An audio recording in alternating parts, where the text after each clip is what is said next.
Itu baru namanya percaya ya dengan pikiran, dengan belum masuk ke dalam hati. Beda dengan yang kedua, itu merasa didengar Allah, merasa dilihat Allah, serasa-rasa ya. Jadi kita bekerja atau beramal seolah-olah dilihat Allah, merasa dilihat Allah. Jadi begitu kita bicara serasa-rasa didengar Allah. Ini namanya muraqabah. Jadi di mana saja kita berada selalu merasa bersama Allah. Apakah dia sebagai pegawai, ya, dia lagi duduk di kantornya, gitu ya. Apakah sebagai petani di sawah di ladang, apakah dia sebagai pedagang yang lagi jualan, gitu ya.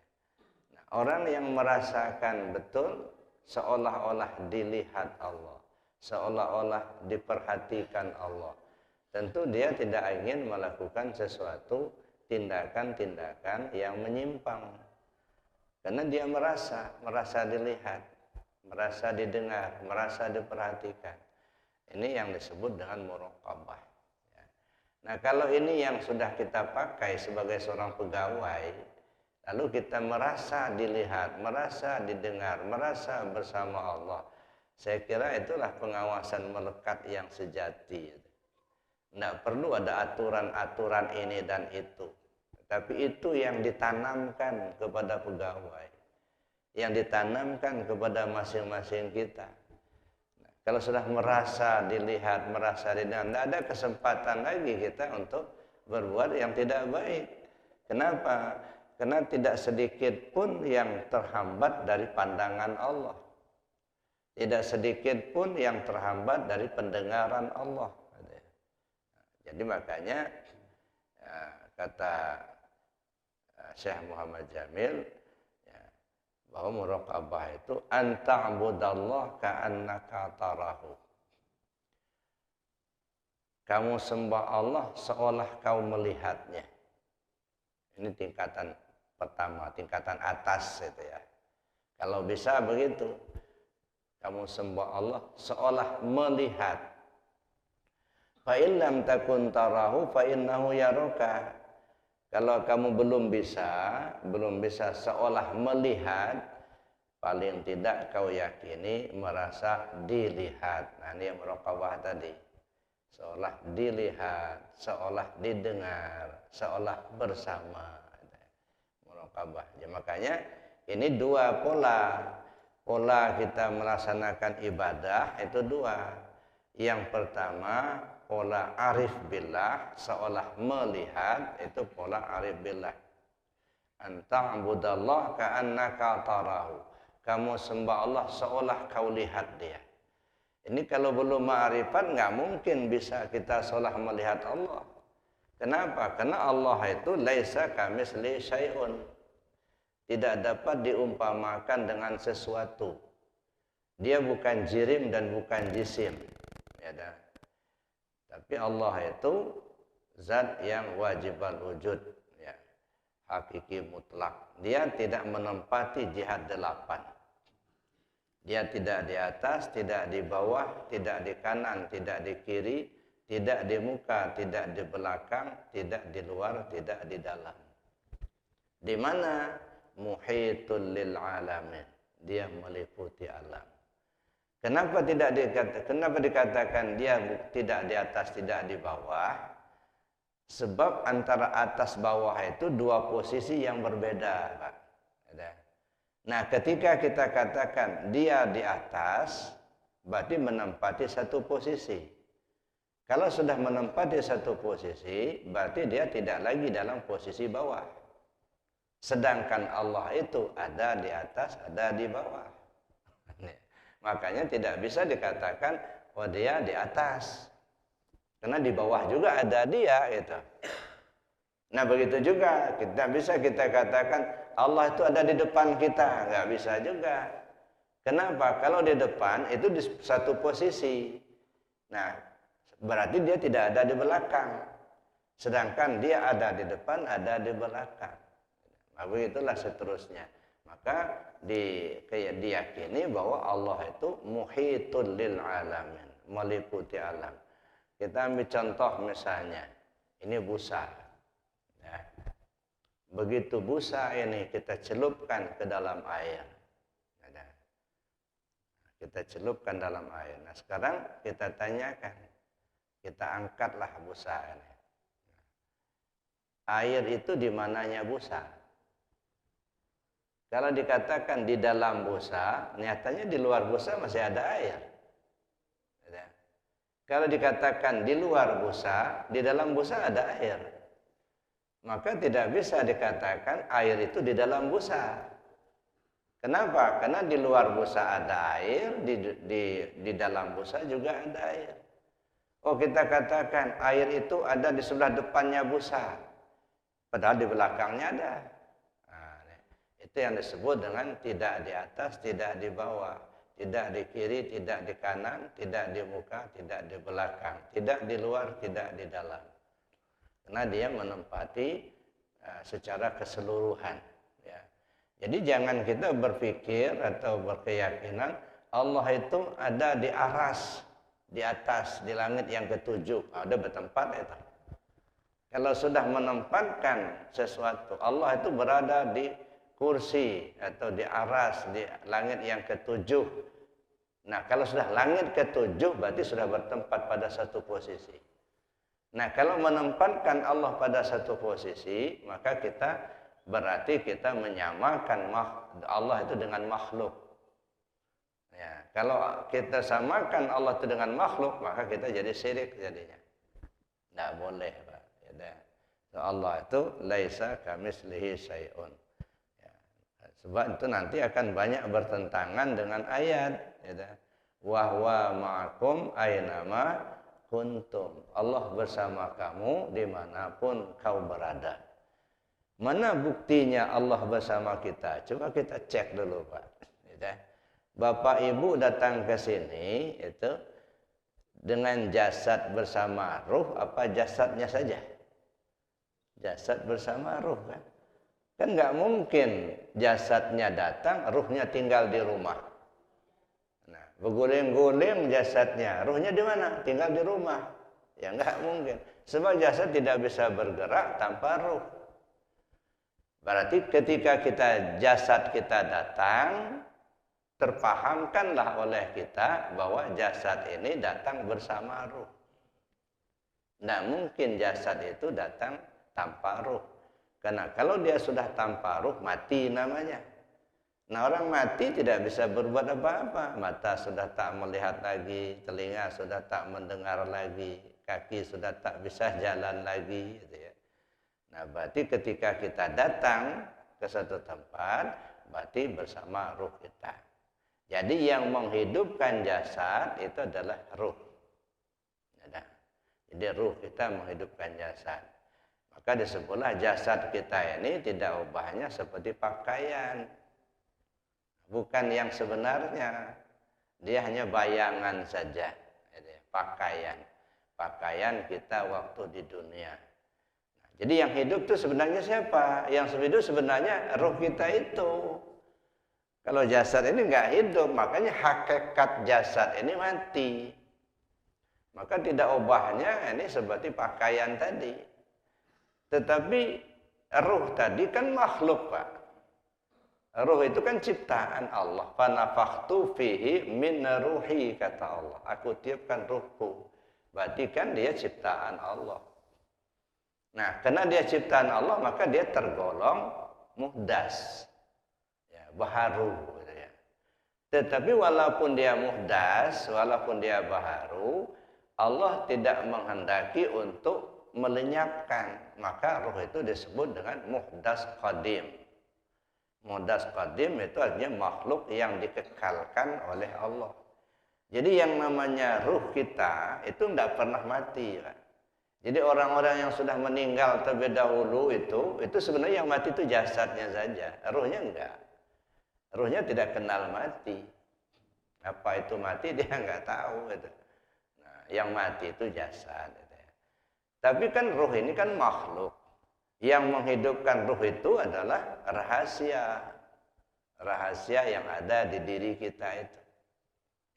Jadi makanya diri kita ini ada 4 lapis. Ada tubuh, ada hati, ada nyawa, ada rahasia. Ya. Kalau hati ini sentral, ya. Dalam istilah Nabi SAW itu baitullah itu. Qalbul mu'minin baitullah. Ya. Jadi qalbu al-mu'min itu hatinya ruh. Si al-mu'min itu ruh itu. Kalau hati jasad, jantung. Kalau hatinya ruh, itu hati yang non fisik gitu, yang tidak dapat dideteksi dengan apa-apa, dengan sesuatu.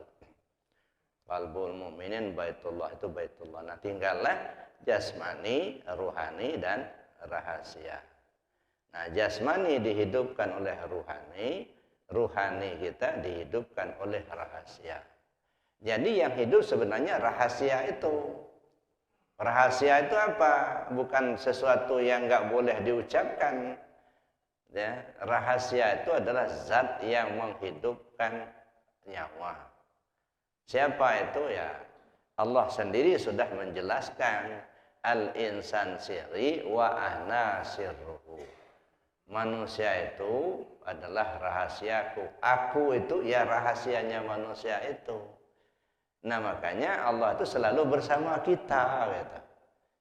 Rahasia menghidupkan nyawa, nyawa menghidupkan tubuh. Jadi kemanapun kita pergi, ruh kita ikut. Ruh kita itu dihidupkan rahasia. Rahasia itulah nur Allah. Berarti apa? Berarti kita selalu bersama Allah. Nah, cuman merasa enggak kalau kita ini selalu bersama Allah begitu. Nah, ketika kita menyadari, merasakan bahwa kita selalu bersama Allah, tidak bisa bergerak kita tanpa Allah, tidak bisa melihat kita tanpa Allah, tidak bisa mendengar tanpa Allah. Berarti kita merasakan betul Allah itu selalu bersama kita. Ya, itu yang dikatakan dalam kajian tasawuf baqa billah, kekal bersama Allah terus menerus. Nah, bagaimana kita merasakan kehadiran Allah dalam hidup kita di setiap detik, di setiap saat, setiap detakan jantung, setiap hembusan nafas, gitu ya. Jadi kita bukan hanya bersama Allah ketika kita sholat aja, bukan, gitu ya. Tapi setiap keadaan kita. Nah, sehingga kita merasakan betul itu bersama Allah dimanapun kita berada. Nah, kalau sudah seperti ini, yang saya katakan waskat tadi, pengawasan melekat itu, ya insya Allah tidak akan tergelincir berbuat yang tidak baik. Walaupun dia bendahara yang megang duit banyak, nggak akan hijau pula matanya melihatnya. Nggak akan ada keinginan untuk mengotak-atik angka itu ya. Nggak akan mau berbohong gitu ya. Nah, kadang-kadang kan kita ya sengaja berbohong. Misalnya begini, dulu pernah saya cerita. Umpamanya kita Masjid Nurul Iman ini akan melaksanakan perayaan Hari Besar Islam. Lalu ketua manggil ibu-ibu untuk belanja ke pasar. Bu, ini ada uang 1 juta. Silakan belanja ke pasar untuk kebutuhan kita acara nanti malam. Ya, beli aqua, beli kue lah, segala macam lah. Oh iya Pak, kata si ibu. Nah, berangkatlah si ibu berdua itu pergi ke pasar. Supaya tidak repot-repot, langsung saja ke mall itu ya. Ambil ini, ambil itu, ambil ini, ambil itu, selesai. Sudah diambil, hitung sama kasir. Berapa Mbak semuanya? 975.000 Bu. Oh enggak sampai 1 juta, enggak. Ya, cuma 975.000. Ya udah, bayar 975.000. Mbak, tolong sih Mbak, nanti di notanya genapkan saja 1 juta. Gitu. Ya, kata si kasir tadi. Bikinlah di nota 1 juta. Gitu ya. Pulang. Pak Ketua tanya, udah belanja Bu? Sudah. Cukup nggak duitnya? Pas Pak, 1 juta, ini notanya. Kira-kira ketua percaya nggak? Percaya, karena ada data otentik. Ya. Ada data, tanda tangan kasir, stempel toko. Belanjanya 1 juta. Padahal sebenarnya belanjanya tadi cuma 975. Nah kira-kira ibu itu yang belanja tadi, tahu nggak kalau sedang berbohong? Tahu ya. Ada nggak orang seperti itu ya?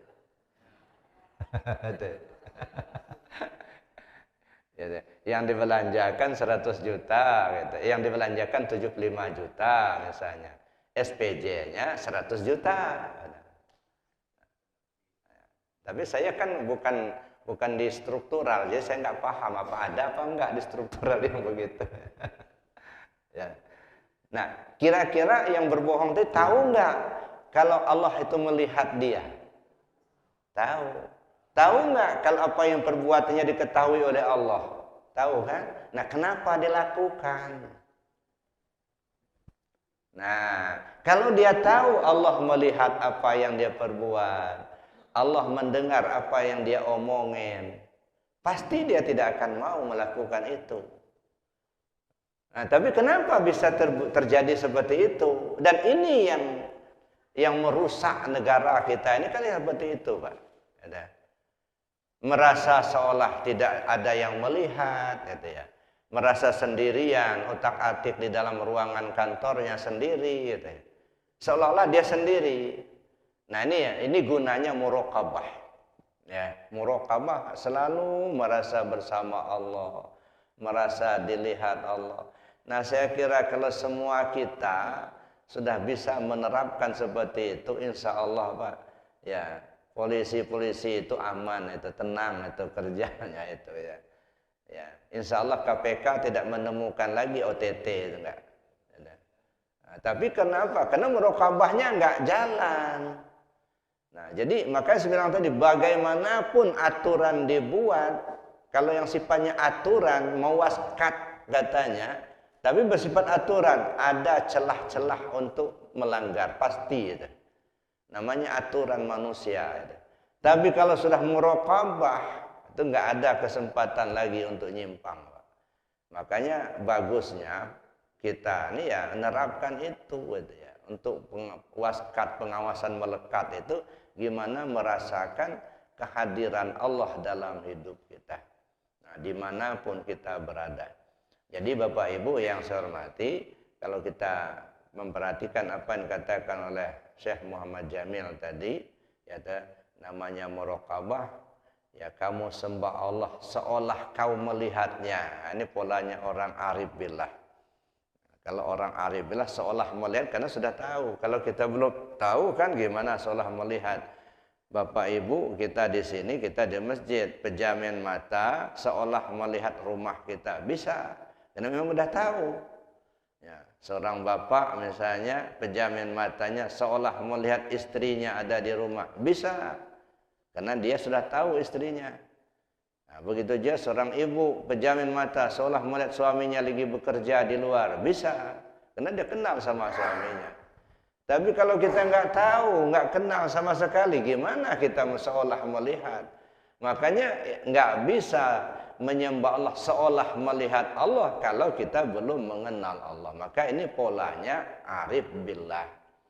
Nah kalau belum sampai ke tingkat itu, ada pola kedua, seolah dilihat. Nah seolah dilihat Allah, ini polanya abidillah. Jadi ada pola arif billah, ada pola abidillah. Itu ya. Biasanya kalau pola arif billah itu lillah, ya. Billah. Kalau pola abidillah itu lillah. Jadi ada billah, ada lillah. Dengan Allah, ada karena Allah. Kalau arif billah itu dengan billah, ya. Ya. Tapi kalau abidillah lillah, ya. Beda. Nah, contohnya seperti ini. Kita bagusnya istilahnya apa ya? Beriman kepada Allah apa beriman dengan Allah? Nah, Mana yang lebih mendekati gitu? Iman kepada Allah apa iman dengan Allah? Nah, iman dengan Allah. Karena nggak bisa beriman kalau nggak dengan Allah, Pak. Gitu. Nah, itu jadi itu yang lebih dekat itu ya. Mari kita beriman dengan Allah. Beda dengan beriman kepada Allah. Kalau beriman kepada Allah itu masih jauh. Gitu. Karena antara yang beriman dengan yang diimani dua hal yang berbeda. Jadi kita merasa bisa mengimani Allah. Ya, Allah yang diimani, kita yang mengimani. Maka disebut iman kepada Allah. Itu masih agak berjarak gitu ya. Tapi kalau sudah beriman dengan Allah, memang nggak bisa beriman kita kalau nggak dengan Allah. Maka orang beriman, kalau betul-betul dia beriman dengan Allah, tidak ada orang yang beriman tuh yang berbuat larangan. Ada nggak orang beriman tuh berjudi? Nggak ada. Orang yang beriman nggak ada yang berjudi, nggak. Orang yang beriman nggak ada yang berzina. Orang yang beriman nggak ada yang maling, nggak ada. Kalau dia maling, tanda nggak beriman. Ya. Kenapa? Karena Allah menyuruh dia supaya jangan maling, ya, melarang dia supaya maling, dia dilarang oleh Allah. Allah melarang berzina, Allah melarang berjudi.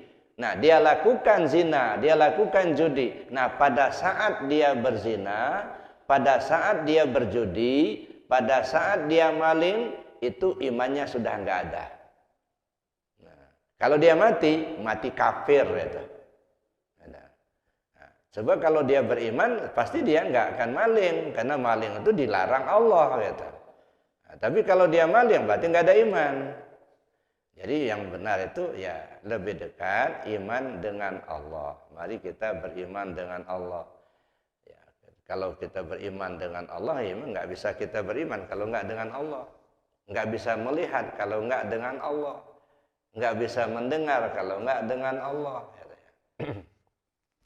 Jadi kalau dalam istilahnya, istilah ibadah selalu karena Allah, gitu ya. Jadi ya salat karena Allah, puasa karena Allah, sedekah karena Allah, melihat karena Allah, mendengar karena Allah, berjalan karena Allah, bicara karena Allah. Nah, cuman perlu kita dalami yang dimaksud karena Allah itu apa, gitu ya. Nah, ini ada tingkatan. Kalau di tingkat fikih itu ya, kita beribadah karena Allah, karena sudah ketentuan Allah. Kita beribadah sesuai ketentuan Allah. Kita ibadah ya karena diperintahkan oleh Allah. Itu tingkatan syariatnya. Akan berbeda dengan di tingkat tasawufnya. Bagaimana dengan karena Allah? Karena kalau nggak dengan karena Allah, kita nggak bisa berbuat apa-apa, Pak. Berarti kata Sayyidina Ali, araftu rabbi bi rabbi. Saya mengenal Tuhanku itu ya dengan Tuhanku sendiri. Kalau saya nggak mampu mengenalnya. Ra'aitu rabbi bi aini rabbi. Saya melihat Tuhanku dengan mata Tuhanku sendiri. Kita nggak bisa berbuat apa-apa tanpa Allah. Maka ya kita kembali kepada pokok persoalan. Mari kita terapkan muraqabah. Ya, di mana saja kita berada, kapan saja waktunya, apapun yang kita perbuat, apapun yang kita ucapkan, merasa selalu bersama Allah. Ya, yang kita ucap merasa didengar Allah, yang kita perbuat merasa dilihat Allah. Dimanapun kita berada, entah kita di ruangan kantor kita sendirian, entah di hutan rimba sendirian, entah kita di sawah, entah kita di pasar, tetapi merasa selalu bersama Allah. Kenapa? Karena kita tidak bisa berbuat apa-apa tanpa Allah. Saya kira demikian Bapak Ibu yang dapat saya sampaikan. Yang mudah-mudahan Allah berikan pemahaman yang sempurna kepada kita semua, sehingga kita bisa menerapkannya dalam kehidupan. Bukan hanya sekedar diketahui apa itu muraqabah, definisinya ini. Enggak itu yang kita maksudkan. yang kita ketahui muraqabah, lalu mari kita terapkan dalam kehidupan kita sehingga menjadi waskat, ya, pengawasan melekat, ya, bukan aturan-aturan segudang bikinlah aturan-aturan waskat itu pasti dilanggar juga. Nyatanya begitu kan. Dari dulu pada berapa tahun yang lalu digembak-gemborkan ada waskat-waskat oleh pemerintah. Tapi nyatanya banyak yang korupsi juga. Malah tambah marak korupsinya itu. Ada. Maka waskat yang paling bagus itu yang muraqabah itulah. Ya, pakai itu muraqabah, insya Allah kita selamat ya dari hal-hal yang dilarang oleh Allah. Saya kira demikian. Terima kasih. Assalamualaikum warahmatullahi wabarakatuh.